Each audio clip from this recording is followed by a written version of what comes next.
नमस्कार दोस्तों, मैं हूं आपका motivation and education coach Deepak Gupta. My classroom experience की इस नए एपिसोड में आपका स्वागत है। कुछ एपिसोड देखने के बाद कुछ टीचर्स मित्र ने फ़ोन किए और एक समस्या बताई। उन्होंने बताया कि क्लास में कई बार टीचर और स्टूडेंट के बीच में कुछ हॉट शब्द एक्सचेंज हो जाते हैं, कुछ कट्ठे कड़वे शब्दों का आदान प्रदान हो जाता है और टीचर और स्टूडेंट के लिए, दोनों के लिए पूरा साल उस क्लास में बिता पाना मुश्किल होता है। ऐसी परिस्थिति में मेरे मित्रों ने कहा कि आपके कुछ अनुभव हों तो मैं शेयर करूं। बहुत ही कठिन विषय है जो उन्होंने मुझे दिया, पर मैंने कुछ अपनी कक्षा में कुछ सालों से लगाया, वो मैं आज आपके साथ शेयर करूंगा। उसका नाम है रोल प्ले। इसको समझाने के लिए मैं एक छोटा सा उदाहरण लेता हूं। आज रामनवमी है तो श्री राम का ही उदाहरण लेते हैं। गांव में एक बूढ़ी महिला थी, जिसे हम कई बार मारवाड़ी मेवाड़ी में डोकरी कहते हैं। उन महिला और एक हष्ट पुष्ट लड़का था, भैरू, जिसे वो भैरिया कहती थी।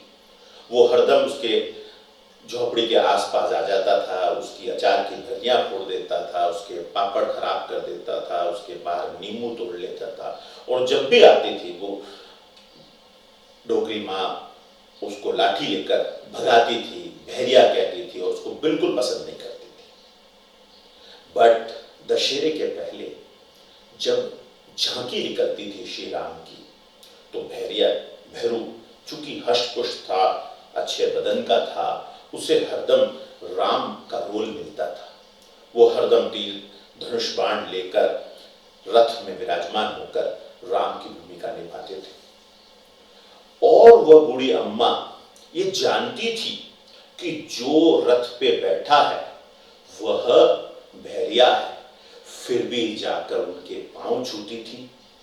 उनके पांव के पास जो गुलाल होती थी उसे पुड़की में भरकर साल भर रखती थी अपनी मांग में भरने के लिए, क्योंकि वह उस समय उस भूमिका में राम देख रही थी।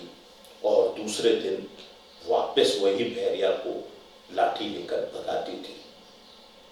तो क्या सीख रहे हैं हम इस बिंदु से कि टीचर और स्टूडेंट दोनों ही कक्षा में रोल प्ले कर रहे होते हैं। जो 6 इंच के मंच पर टीचर खड़ा है वो टीचर का रोल प्ले कर रहा है और सामने बैठे बच्चे स्टूडेंट का रोल प्ले कर रहे हैं। वो नाटक कर रहे हैं, वो एक भूमिका निभा रहे हैं और कक्षा एक रंगमंच है। टीचर अगर डांट रहा है तो वो अपनी भूमिका निभा रहा है, बच्चा अगर रेस्पेक्ट कर रहा है तो अपनी भूमिका निभा रहा है, टीचर माफ कर रहा है तो वो भी उसकी भूमिका में लिखा है, स्टूडेंट माफी मांग रहा है तो उसकी भूमिका में लिखा है।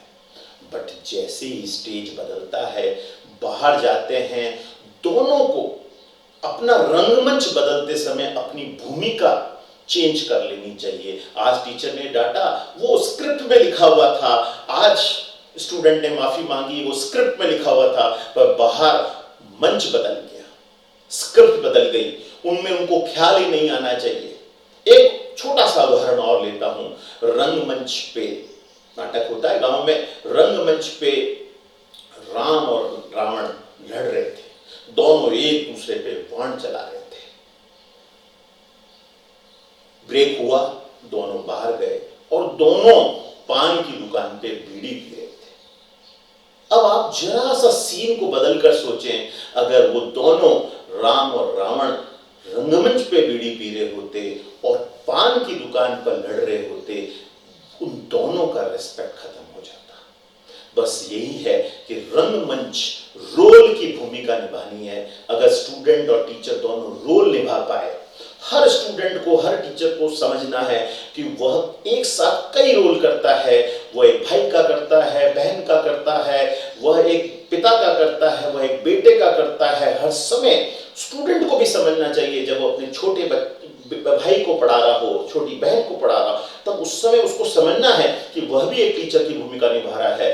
उस समय वो उसको डांटता है, उसको उसके सामने कुछ ऐसे शब्द जो दोस्तों में इस्तेमाल करता है वो इस्तेमाल नहीं करता। इसी प्रकार से टीचर भी जब अपने पिता के सामने खड़ा होता है, वो डांट खा रहा होता है।